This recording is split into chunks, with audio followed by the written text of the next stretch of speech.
Hi everybody! In this video, I'm going to demonstrate how to cancel a student's booking in a workshop.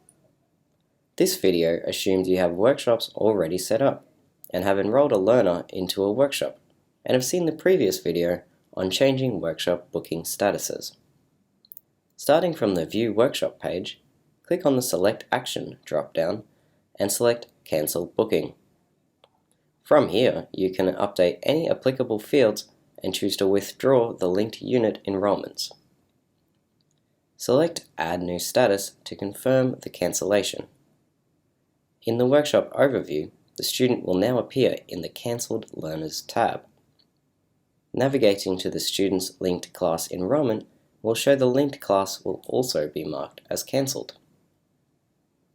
In summary, this video has demonstrated how to change the booking status of a workshop learner to cancelled. The following video will demonstrate how to cancel a workshop instance.